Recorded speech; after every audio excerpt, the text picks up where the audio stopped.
আসসালামু আলাইকুম সুপ্রিয় দর্শক, চলে আসলাম আজকের আবহাওয়ার সবচেয়ে গুরুত্বপূর্ণ খবর নিম্নচাপ, ঝড় বৃষ্টি ও ঘূর্ণিঝড়ের আপডেট নিয়ে। জানিয়ে দিব 8ই আগস্ট 2025 রোজ শুক্রবারের 24 ঘন্টার মধ্যে দুই বাংলার আবহাওয়া পরিস্থিতি। উপকূলীয় অঞ্চলগুলোতে আবারও আঘাত হানতে চলেছে শক্তিশালী লঘুচাপ। টানা 24 থেকে 48 ঘন্টার ভারী বৃষ্টিপাতের কবলে পড়তে যাচ্ছে দেশের 8 বিভাগের অধিকাংশ জেলা। 10 তারিখের পর থেকে আবারও তীব্র তাপদাহের সংখ্যা, এমনটাই জানাচ্ছেন আবহাওয়া দপ্তর। তো প্রিয় দর্শক, জানিয়ে দিব বাংলাদেশের 8 বিভাগের 64 জেলাসহ পশ্চিমবঙ্গের আবহাওয়া পরিস্থিতি পরবর্তী 24 থেকে 48 ঘন্টার মধ্যে কেমন থাকতে চলেছে।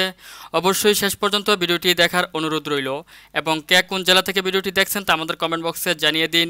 আর ভিডিওটি ভালো লাগলে লাইক, কমেন্ট এবং শেয়ার করে দিন। তো ভিউয়ার্স, আজ রাত থেকে পরবর্তী 24 থেকে 48 ঘন্টার মধ্যে বাংলাদেশের প্রত্যেকটি জেলাতেই মাঝারি থেকে ভারী বৃষ্টিপাতের সম্ভাবনা রয়েছে। তার মধ্যে সিলেট বিভাগের বেশ কয়েকটি জেলাতেই মাঝারি থেকে অতি মাত্রায় ভারী বৃষ্টিপাতের সম্ভাবনা রয়েছে। তার মধ্যে সাতকবাজার, জয়ন্তপুর, ভোলাগঞ্জ, তারপর হচ্ছে বিশম্বপুর, জামালগঞ্জ রয়েছে দিক থেকে, পাঠশালা, জগন্নাথপুর, সিলেট, গোলাপগঞ্জ, বিয়ানীবাজার, চরখাই, জকিগঞ্জ সহ একাধিক জেলার উপর দিয়ে মাঝারি থেকে অতি মাত্রায় ভারী বৃষ্টিপাত হতে পারে এবং প্রত্যেকটি জেলাতেই 50 মিলিমিটার থেকে 65 মিলিমিটার পর্যন্ত বৃষ্টিপাতের সম্ভাবনা রয়েছে। এদিক থেকে বড়লেখা, বালাগঞ্জ, কুলাউড়া, তারপর হচ্ছে কামালগঞ্জ, হবিগঞ্জ, বানিয়াচং, ইট্টা, নাসিমনগর, ব্রাহ্মণবাড়িয়া, কটিয়াদি, কিশোরগঞ্জ, কেন্দুয়া, নেত্রকোনা, ফুলপুর, নালিতাবাড়ি, ময়মনসিংহ, ত্রিশাল, জলছত্র, জামালপুর, ভালুকা, বনস্টিল, কাপাসিয়ান। এদিক থেকে আপনারা দেখতে পাচ্ছেন যে ব্রাহ্মণবাড়িয়া সহ একাধিক অঞ্চলের উপর দিয়ে মাঝারি থেকে ভারী বৃষ্টিপাতের সম্ভাবনা রয়েছে এবং প্রতিটি জেলার উপর দিয়ে সর্বনিম্ন 10 মিলিমিটার থেকে সর্বোচ্চ 25 মিলিমিটার পর্যন্ত বৃষ্টিপাতের সম্ভাবনা রয়েছে। তবে দিক থেকে নরসিংদী, হোমনা, মুন্সিগঞ্জ, ঢাকা, ধামরাই, তারপর হচ্ছে দোহার, শিবচর, মকসুদপুর, মাদারীপুর, গৌরনদী, গোবিন্দনাথপুর, টুঙ্গিপুর, বাগেরহাট, মংলা, খুলনা, অভয়নগর, নড়াইল, যশোর, সাতক্ষীরা, শ্যামনগর, মংলা, তারপর হচ্ছে শ্যামনগর, মঠবাড়িয়া, পাথরহাটা, কলাপাড়া সহ একাধিক অঞ্চলের উপর দিয়ে মাঝারি থেকে অতি ভারী বৃষ্টিপাতের সম্ভাবনা রয়েছে এবং প্রত্যেকটি জেলার উপর দিয়ে 30 মিলিমিটার থেকে আপনার 40 মিলিমিটার পর্যন্ত বৃষ্টিপাতের সম্ভাবনা রয়েছে। এছাড়া দিক থেকে কাউখালী, জিয়ানগর, মির্জাগঞ্জ, মঠবাড়িয়া, তারপর হচ্ছে ভোলা, বুরহানুদ্দিন, বরিশাল, লালমোহন, চরফ্যাশন সহ একাধিক অঞ্চলের উপর দিয়ে হালকা থেকে মাঝারি ধরনের বৃষ্টিপাতের সম্ভাবনা রয়েছে পরবর্তী 24 থেকে 48 ঘন্টার মধ্যে। তবে দিক থেকে আপনার হাতিয়া, মনপুরা, চৌমোহনী, রায়পুর, হাজীগঞ্জ, লাকসাম, তারপর হচ্ছে ফেনী, বেলুনিয়া, ছাগলনিয়া, লাকসাম, কুমিল্লা, ব্রাহ্মণপাড়া, মানিকছড়ি, তারপর হচ্ছে খাগড়াছড়ি, সাজেক, লংগদু, এদিক থেকে ফটিকেশ্বরী, হাটহাজারী, রাঙামাটি, বিলাইছড়ি, রাজস্থলী, চট্টগ্রাম, সাতকানিয়া, রংছড়ি, কুতুবদিয়া, চকারি সহ একাধিক অঞ্চলের উপর দিয়ে বা জেলার উপর দিয়ে মাঝারি থেকে অতি ভারী বৃষ্টিপাতের সম্ভাবনা রয়েছে এবং প্রত্যেকটি জেলার উপর দিয়েই 30 মিলিমিটার থেকে 50 মিলিমিটার পর্যন্ত বৃষ্টিপাতের সম্ভাবনা রয়েছে। এছাড়া দিক থেকে রাজশাহী বিভাগের বেশ কয়েকটি জেলাতে মাঝারি থেকে অতি ভারী বৃষ্টিপাত হতে পারে, যেমন মেহেরপুর, দামোহদা, আলমডাঙ্গা, কোচ্ছেদপুর, ভেড়ামারা, পাবনা, লালপুর, পুঠিয়া, রাজশাহী, মোহনপুর, সিংড়া, তারাস, ভাঙ্গুরা, নন্দীগ্রাম, ভগুড়া, আলমদিঘি, শিবগঞ্জ সহ একাধিক অঞ্চলের উপর দিয়ে। তাছাড়া এদিক থেকে পরশা, গোমস্তাপুর, পত্নীতলা, বালুরঘাট সহ একাধিক অঞ্চলের উপর দিয়ে হালকা থেকে মাঝারি ধরনের বৃষ্টিপাতের সম্ভাবনা রয়েছে। এছাড়া এদিক থেকে রংপুরে, লালমনিরহাট, চিলমারি, রাজীবপুর, পীরগঞ্জ, দিনাজপুর, রংপুর সহ একাধিক অঞ্চলের উপর দিয়ে হালকা থেকে মাঝারি ধরনের বৃষ্টিপাতের সম্ভাবনা রয়েছে এবং এদিক থেকে তেঁতুলিয়া, পঞ্চগড়, তারপর হচ্ছে দেবীগঞ্জ, ঠাকুরগাঁও, পীরগঞ্জ, কাহারুল, সৈয়দপুর সহ একাধিক অঞ্চলের উপর দিয়ে মাঝারি থেকে অতি ভারী বৃষ্টিপাত রয়েছে এবং কিছু কিছু অঞ্চলের উপর দিয়ে 50 থেকে 60 মিলিমিটার পর্যন্ত বৃষ্টিপাতের সম্ভাবনা রয়েছে। এছাড়াও এদিক থেকে পশ্চিমবঙ্গের কলকাতা, খড়গপুর, তারপর হচ্ছে জামশেদপুর, দুর্গাপুর সহ একাধিক অঞ্চলের উপর দিয়ে মাঝারি থেকে অতি ভারী বৃষ্টিপাত হতে পারে।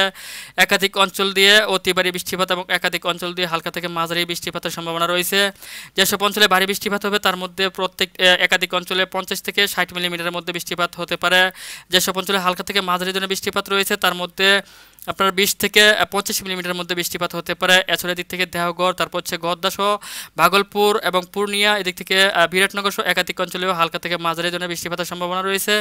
এছাড়া এদিক থেকে শিলিগুড়ি, আলিপুরদুয়ার, কোচবিহার সহ একাধিক অঞ্চলে মাঝারি থেকে অতি ভারী বৃষ্টিপাত হতে পারে। তবে আসাম, মেঘালয়ের একাধিক জেলা যেমন বংশাই, তুরা, ধুবড়ী, তারপর হচ্ছে গোয়ালপাড়া, পাঠশালা, বুকু সহ একাধিক অঞ্চলে হালকা থেকে একেবারেই মাঝারি ধরনের বৃষ্টিপাতের সম্ভাবনা রয়েছে। তবে গুয়াহাটি সহ এদিক থেকে আলিকুঞ্জিল, শিলং, তারপর হচ্ছে এদিক থেকে নংস্টন, হোজাই, দিমাপুর, তেজপুর সহ একাধিক অঞ্চলে অতি মাত্রায় ভারী বৃষ্টিপাত রয়েছে এবং প্রত্যেকটি জেলাগুলোতে আপনার 70 থেকে 80 মিলিমিটার পর্যন্ত বৃষ্টিপাতের সম্ভাবনা রয়েছে। তাছাড়াও ত্রিপুরাতে হালকা থেকে মাঝারি ধরনের বৃষ্টিপাত রয়েছে। প্রত্যেকটি জেলাতেই সর্বনিম্ন 10 মিলিমিটার থেকে 15 মিলিমিটার বা 20 মিলিমিটার পর্যন্ত বৃষ্টিপাত হতে পারে।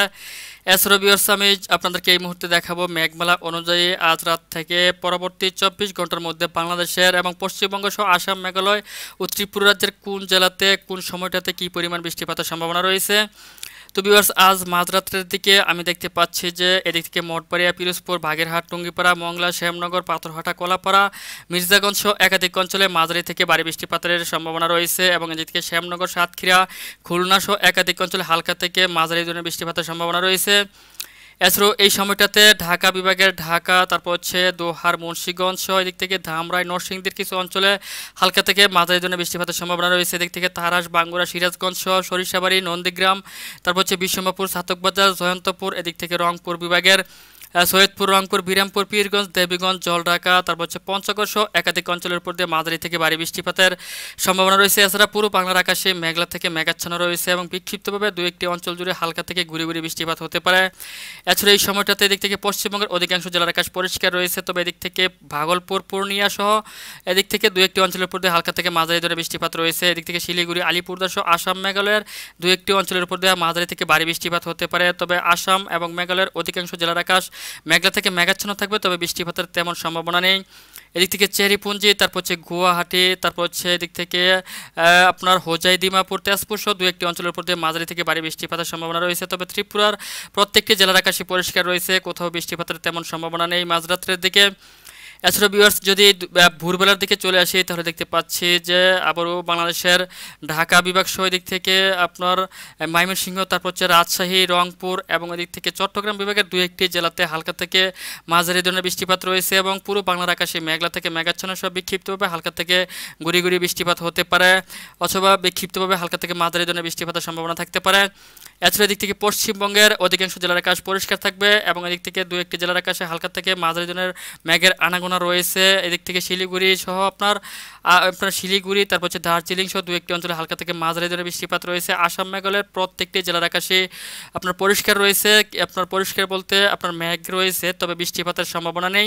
এদিক থেকে গুয়াহাটি, তারপর হচ্ছে আলিকুঞ্জিল সহ দু একটি অঞ্চলে হালকা থেকে মাঝারি ধরনের বৃষ্টিপাত রয়েছে। ত্রিপুরার এদিক থেকে উদয়পুর, তারপর হচ্ছে আগরতলা সহ দু একটি অঞ্চলে হালকা থেকে মাঝারি ধরনের বৃষ্টিপাত হতে পারে।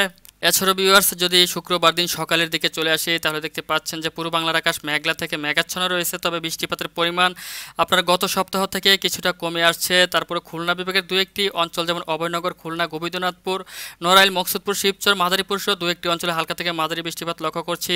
এদিক থেকে পশ্চিমবঙ্গের কলকাতা, হলদিয়া, হাবড়া, দক্ষিণ চব্বিশ পরগনা, গোসাবা, জয়নগর, মুজিবপুর, হলদিবাড়ি সহ দু একটি অঞ্চলের প্রতি মাঝারি থেকে ভারী বৃষ্টিপাত লক্ষ্য করছি। এদিক থেকে পূর্ব বাংলার আকাশে মেঘলা থেকে মেঘাচ্ছন্ন রয়েছে এবং বিক্ষিপ্তভাবে দু একটি অঞ্চলে অর্থাৎ উপকূলবর্তী দু একটি অঞ্চলে হালকা থেকে মাঝারি ধরনের বৃষ্টিপাতের সম্ভাবনা রয়েছে। এছাড়া পুরো বাংলার আকাশ পরিষ্কার থাকবে, তবে আকাশে মেঘ থাকবে। এদিক থেকে আপনার পশ্চিমবঙ্গেরও অধিকাংশ জেলার আকাশ পরিষ্কার রয়েছে, আসাম, মেঘালয়ের প্রত্যেকটি জেলার আকাশে পরিষ্কার রয়েছে, ত্রিপুরারও প্রত্যেকটি জেলার আকাশ পরিষ্কার রয়েছে। বৃষ্টিপাতের সম্ভাবনা নেই শুক্রবার দিন সকালের দিকে। তবে শুক্রবার দিন যদি আমি দুপুরবেলার দিকে চলে আসি তাহলে দেখতে পাচ্ছেন যে 10টা-11টার পর থেকে আপনার বৃষ্টিপাতের পরিমাণ বাড়তে পারে এবং পশ্চিমবঙ্গের ধানবাদ, দেওঘর, খড়গপুর, কলকাতা সহ অধিকাংশ জেলার উপর দিয়ে মাঝারি থেকে অতি ভারী বৃষ্টিপাতের আশঙ্কা রয়েছে। এছাড়াও বাংলাদেশের চট্টগ্রাম বিভাগের দু একটি অঞ্চলে মাঝারি থেকে ভারী বৃষ্টিপাতের আশঙ্কা রয়েছে, যেমন রাঙ্গামাটি, চট্টগ্রাম, রাজস্থলী, সাতকানিয়া, রংছড়ি সহ দু একটি অঞ্চলে। এছাড়াও পুরো বাংলার আকাশ মেঘলা থেকে মেঘাচ্ছন্ন থাকবে এবং বিক্ষিপ্তভাবে বাংলাদেশের একাধিক জেলাতে আপনার হালকা থেকে মাঝারি ধরনের বৃষ্টিপাতের আশঙ্কা রয়েছে। এছাড়াও ভিউয়ার্স যদি বিকেল কিংবা সন্ধ্যার দিকে চলে আসি তাহলে দেখতে পাচ্ছি যে পুরো বাংলার আকাশে পরিষ্কার হয়ে আসছে, পশ্চিমবঙ্গের প্রত্যেকটি জেলার আকাশ পরিষ্কার হয়ে আসছে, ত্রিপুরার প্রত্যেকটি জেলার আকাশে পরিষ্কার হয়ে আসছে। বৃষ্টিপাতের সম্ভাবনা নেই, তবে আকাশ আংশিক মেঘলা থেকে মেঘাচ্ছন্ন থাকবে। এদিক থেকে সিলেট বিভাগের দু একটি জেলাতে হালকা থেকে মাঝারি ধরনের বৃষ্টিপাতের সম্ভাবনা রয়েছে। এছাড়াও এদিক থেকে আসামের দু একটি অঞ্চলে হালকা থেকে মাঝারি ধরনের বৃষ্টিপাতের আশঙ্কা রয়েছে। এছাড়াও যদি মাঝরাত্রের দিকে চলে আসি শুক্রবার দিন তাহলে দেখতে পাচ্ছি আবারও পুরো বাংলার আকাশ মেঘলা থেকে মেঘাচ্ছন্ন রয়েছে, তবে বৃষ্টিপাতের আশঙ্কা নেই। পশ্চিমবঙ্গেরও একাধিক জেলার আকাশ মেঘলা থেকে মেঘাচ্ছন্ন থাকবে এবং দু একটি জেলাতে হালকা থেকে বিক্ষিপ্তভাবে মাঝারি ধরনের বৃষ্টিপাতের আশঙ্কা থাকতে পারে। এদিক থেকে আসাম, মেঘালয়ের অধিকাংশ জেলার আকাশ মেঘলা থেকে মেঘাচ্ছন্ন থাকবে এবং দু একটি অঞ্চলে হালকা থেকে মাঝারি ধরনের বৃষ্টিপাতের আশঙ্কা রয়েছে। ত্রিপুরার প্রত্যেকটি জেলার আকাশে মেঘমুক্ত রয়েছে, কোনো বৃষ্টিপাতের সম্ভাবনা নেই। তো ভিউয়ার্স এই ছিল এখনকার মতো আমার কাছে পাওয়া আজকের আবহাওয়ার সবচেয়ে গুরুত্বপূর্ণ এবং লেটেস্ট আপডেট।